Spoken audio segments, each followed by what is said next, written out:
some of you request me to make another videos about IELTS listening test, and today I'm going to share you some of the strategy that I used to get 8 point in my listening test last year. Oh, it was not last year, I guess it was in 2022. So yeah, let's get started. Okay, first we start off with section 1. So section 1 is usually about the conversations between two people, and before I do anything, I would read this sentence with the blanks, and I try to predict the answer from the content clue. For example, right here is that nationality, right? So the answer will be about nationality. Like, let's say if you are like Chinese, you say Chinese or Japanese or American or something like that. And then I also sometimes look at the grammar clue, because when you look at right here, so it start off with the A, which means that the answer will be grammatically singular, so that kind of thing. So yeah, I think I just use this 3 strategy for these sections, and then it went out well. So yeah, I'm really glad. And for the section 2, it depends on the test. When I was taking the test, it was about the how do I say, about the multiple choice, and sometimes it comes with the like a map, something like that. But when you come across this kind of questions like multiple choice, what I would do is I would do the same as reading. I read the question first, because the questions give you what to look for in the answer. So, and then I would look at the grammar pattern. For example, let's look at this question 1. It said, which 2 pieces of advice for the first week of an apprenticeship does the manager give? So this is a kind of giving a suggestion, advice, right?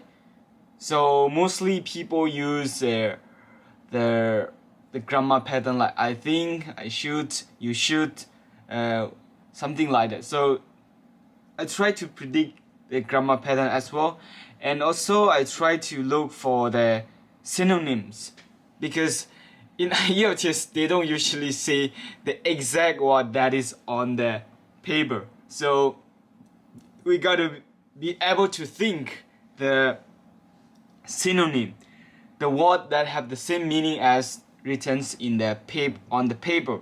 For example, here they say restrictions, so it could be like in here they would say prohibition or something like that, and they say here like booking holiday, so it would be like making a reservation, something like that. So I always try to think something that is similar to the word that's written on the paper. Okay, let's move to section 3. So section 3 is about multiple choice.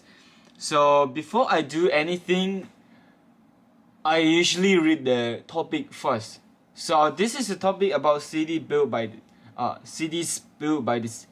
the sea. So in this test, in this paper, the word related to like environment will come up, and about the buildings will come up. So when I read the topic, I try to think of the vocabulary that are associated with the topic, so that my brain will be ready to use when they open the audios. So that's what I do first, and then I also read the questions, because that gives you that give me like that give me a tool to understand what they're asking in their paper, on the paper. My grammar is, oh my god, keep messing up.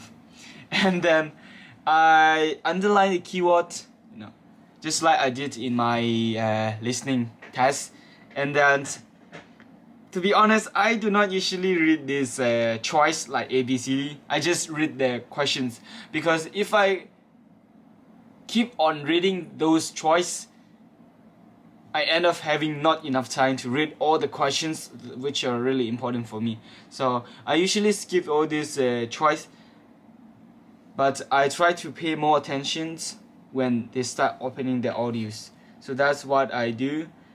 And the final ones. So the final one is usually about like big topic, and I usually did well in the last part because you know, I don't know why, but what I did is like so I usually read the topic first. So in here like marine renewable energy, oceans energy. So this is about energy. So those of you who are like going to major in environmental science, or who are interested in environmental issue like climate change, so you guys might have a lot of vocabulary associated with the topic. But you know, I did not have that much vocabulary. But what I did is like you know, I try to read BBC News every morning from different sectors. So I read from science and environmental. So that gave me like a broad range of vocabulary. So I guess that's why I did well in the last part. So the last part is about environment, and I read many news about environmental issue, and I get a lot of vocabulary. So, and then when I am in exam, I try to think of those vocabulary that are associated with the topic, like renewable energy, nuclear energy, and then green energy, something like that. So I try to think of those vocabulary, and also grammatical clue. So just like I said before, so in here, let's say like advantages with energy, advantages. So with provide a blank. So what do you think? What do you think the answer will be? I'm not really sure what the answer will be, but one thing I am sure is that answer is grammatically singular. So that's the grammar also important. If you put extra s, they just can cancel out your question. So answer. So make sure you also write the answer that is correct grammatically. And also like background knowledge. Like I said, background knowledge is important. And to do that, I usually read BBC News from different topic every day. And I recommend reading BBC News because this is a British English test, so you better have knowledge about vocabulary or something that's related to British. That's more associated with the British English. And yeah, I guess this is the strategy that I use. And I do not guarantee that this strategy will work out with you, but I would recommend you watch many video like this on YouTube, and then try to see which one is more better for you. So yeah, I wish you best of luck for the exam.